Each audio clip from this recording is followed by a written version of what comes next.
The following is a public affairs presentation of AM 1220 WQUN.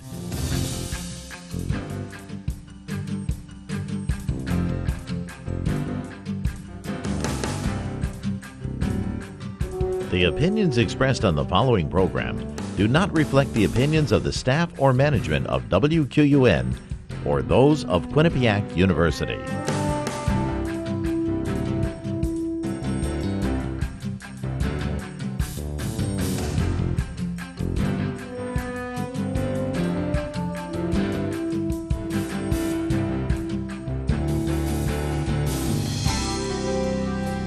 And good morning and welcome to this week's edition of Reporter at Large. I'm your host, John DeAndre, and with me this morning is Rich Burgess, president of Connecticut Carry. We're going to be talking about guns, gun control, and the right to own a gun. Good morning, Rich. Good morning. First question out of the box this morning. Governor Malloy's announcement in executive order back in December to deny gun permits to those on federal watch lists did not rub your organization too well, correct? No, it definitely did not. What's the problem with that? There's a lot of problems with it. The primary problem with it is due process. We believe, and so did our founding fathers, that every human has the right to due process under the law. You can't just take away somebody's God-given or natural rights, or however you want to put it. You can't take away their rights based on something like, a secret government watch list. And I think most Americans can share in that concern and probably get on our side about this, whether they like guns or not. That day that announcement was made, it made not only state headlines, but it made national news. Sure, it's a huge issue and certainly one that President Obama has been pushing quite a bit. The idea that you can take away somebody's rights on a watch list, it's also a case that the ACLU has really been pushing for too, which they're not usually our allies on armed self-defense type of stories, and yet they're still very much on our side about this.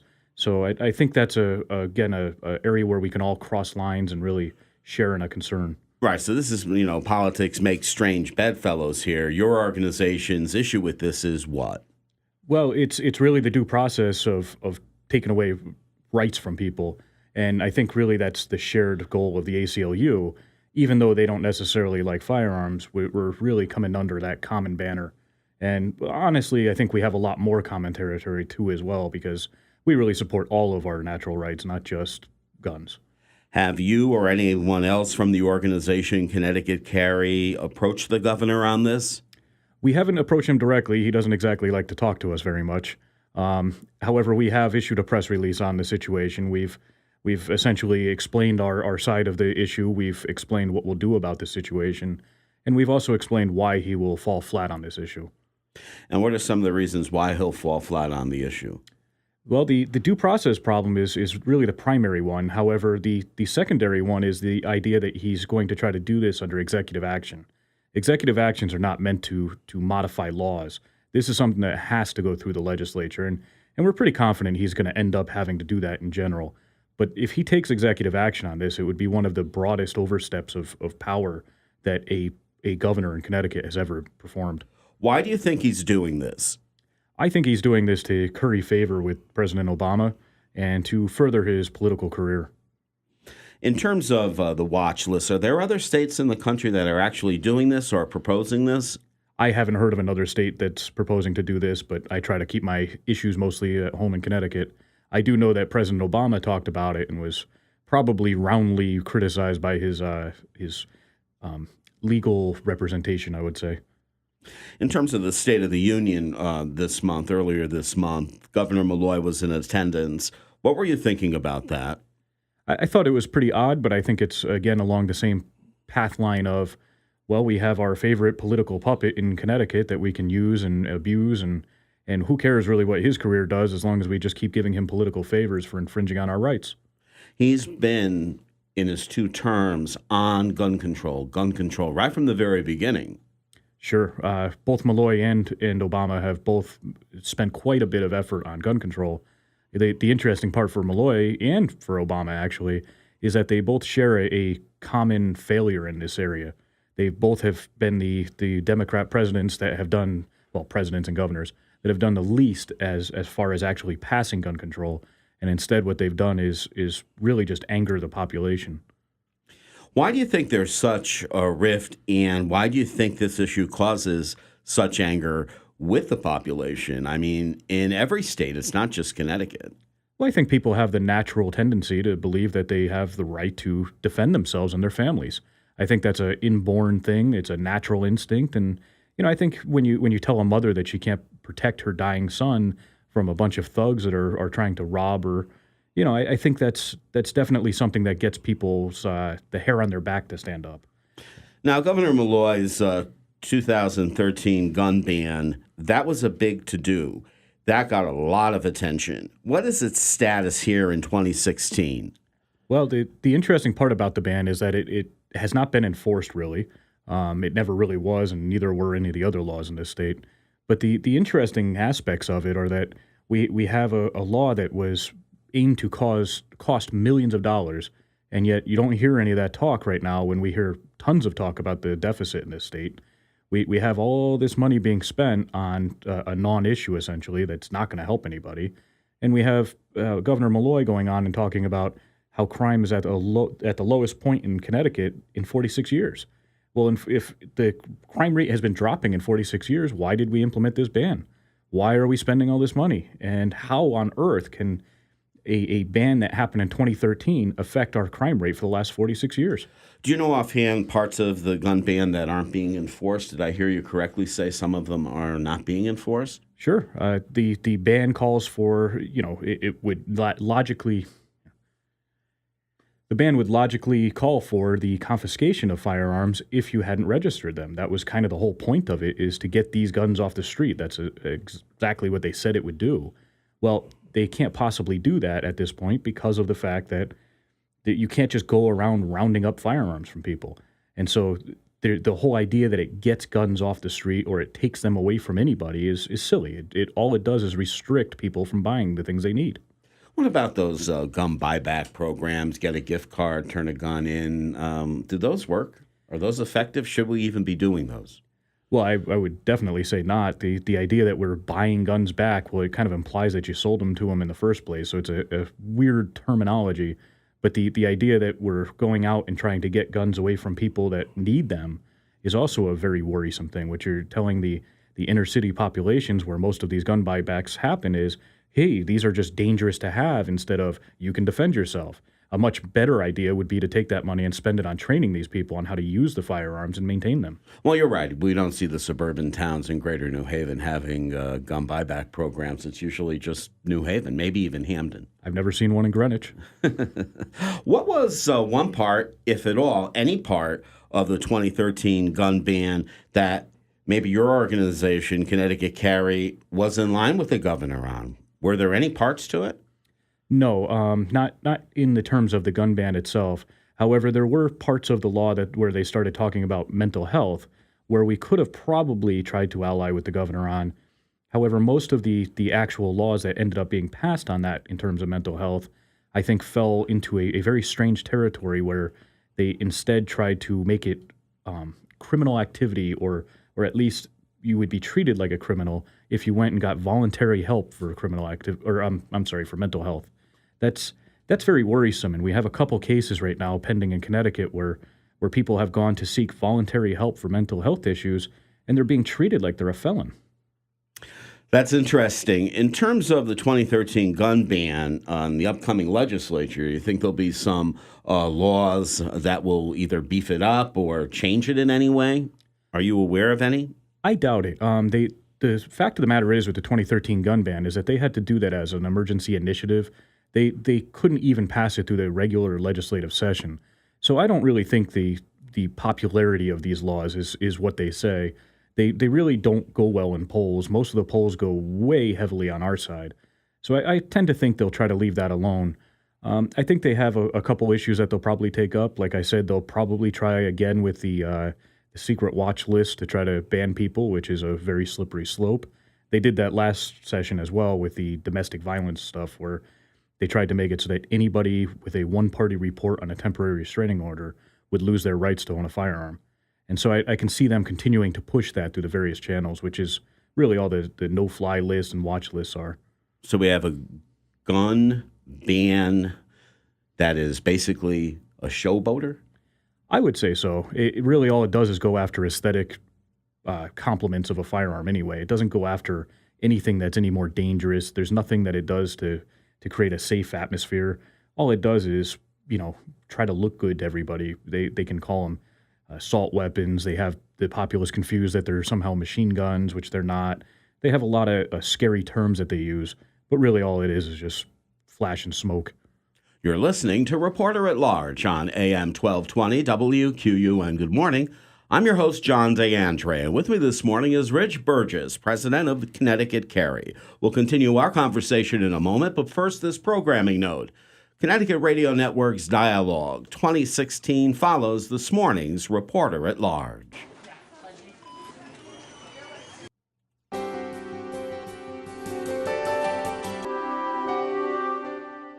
As we continue our conversation, Rich, let's talk about Connecticut Carry, the organization itself. What's it all about in terms of membership? How long has it been around, and where are you going with it? Connecticut Carry has been around since about 2011. We formulated after I was actually arrested for open carry, so we kind of formed on the back of the open carry issue. The idea behind Connecticut Carry was we wanted to be able to help defend and protect the people, and also to educate them as well. So we formed under a kind of a large umbrella, and really we've just been working to try to live up to that first of founding principles. At this point, we have about 2,500 members. I believe maybe it's approaching 2,600 now. We ballooned up after the Newtown incident. We've had very good luck with people. And I think our reputation precedes itself. So who are the members? A bunch of hunters that like to carry guns? I would say that we have a great emphasis on quality over quantity. We have a small but very active group that really likes the idea of armed self-defense. We try to really go for the people who want to defend themselves and their families and are very serious about it. So if I wanted to join Connecticut Carry and actually carry a handgun, what is the process? Is it a lengthy one? Well, joining Connecticut Carry is free and simple. You go right onto our site and click the join button. It's free. All you do is enter a few basic details about yourself. Of course, we want your email address so that we can contact you with great things that we talk about. I think they're great. But as far as actually carrying a firearm in the state of Connecticut, you do need a Connecticut pistol permit. It's a permit to carry pistols and revolvers, technically. And so that permit process can be a little bit arduous. That's certainly one of the services we offer, is trying to guide you through that process. And it costs probably in the neighborhood of $350 to $400. But that doesn't mean that you're going to carry a gun. You have to go through, I would imagine, a psychological exam. No, there's no psychological exam. The actual pistol permit in the state of Connecticut is you have to go through a training course, which is actually with the NRA. It's an NRA authorized training course anyway. We have representatives around the state that can help you.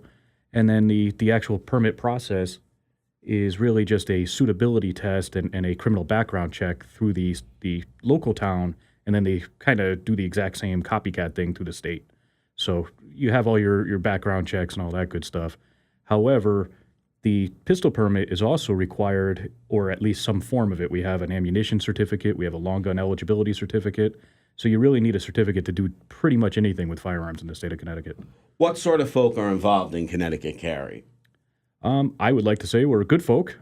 We have great people helping out. We have a lot of very professional, what you'd call white-collar people. We have people who are in the marketing industries, industrial areas, a lot of engineers, a lot of computer programmers, things like that.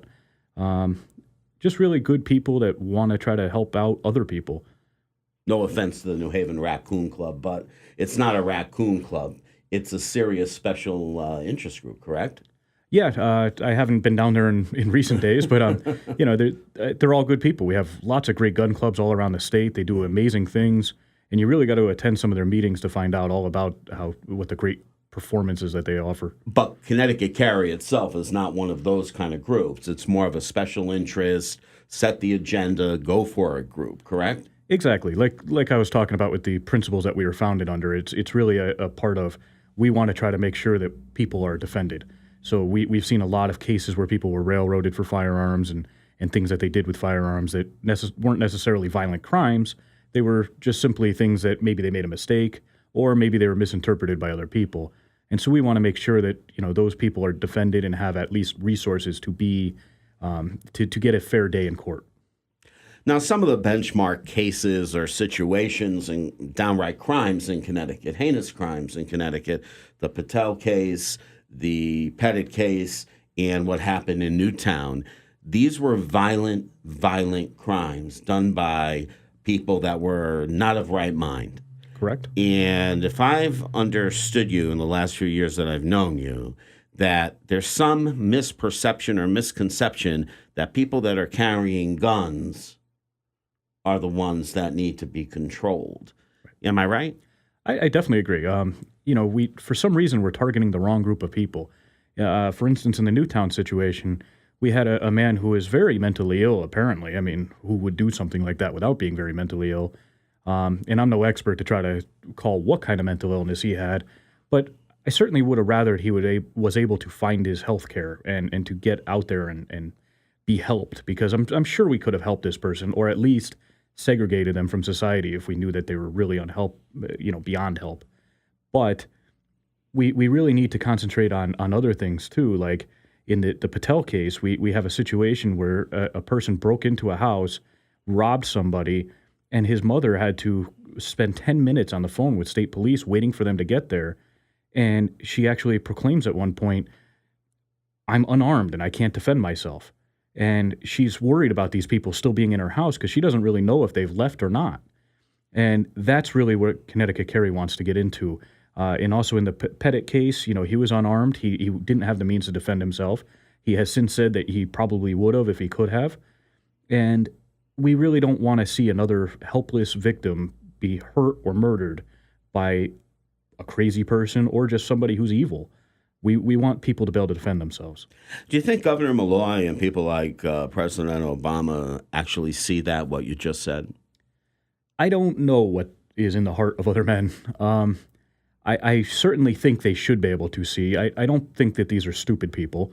I believe that they just don't care. I think that they have their own political agendas, and it doesn't involve helping anybody in this state. In the cases we just talked about, they basically deal with psychiatric illness and drug abuse. That's correct, and possibly mixing of both. We don't really know in many of these situations. It's very hard to get that information out. We have a great legal director, Ed Peruta, who's working right now up in the Patel case to try to publicize that case so that people can actually see inside the courtroom. Because when you actually get to the core of these cases, you find out that many of the situations are remarkable. In the Patel case, for instance, you have a convicted felon with a handgun. He had obtained the handgun illegally, and here he is going and trying to rob a known drug dealer for his money.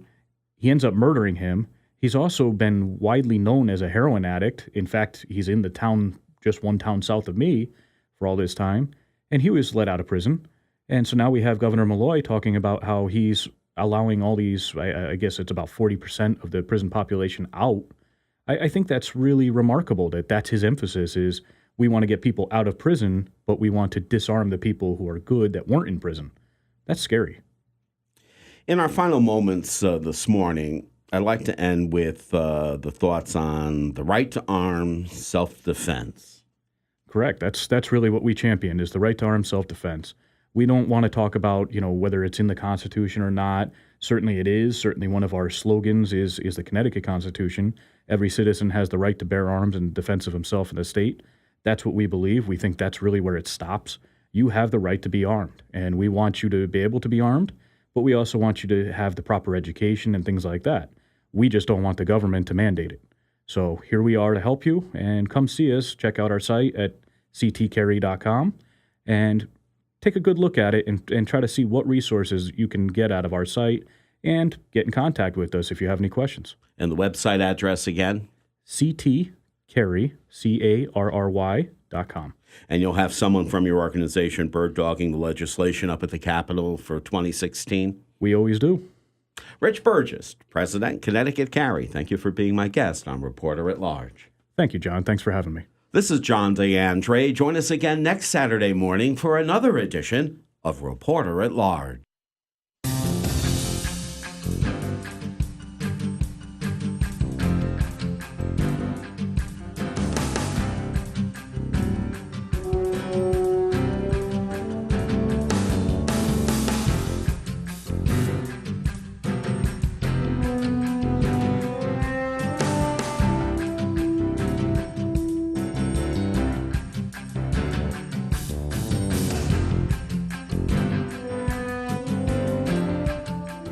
This is AM 1220 WQUN, Hamden, another service of Quinnipiac University.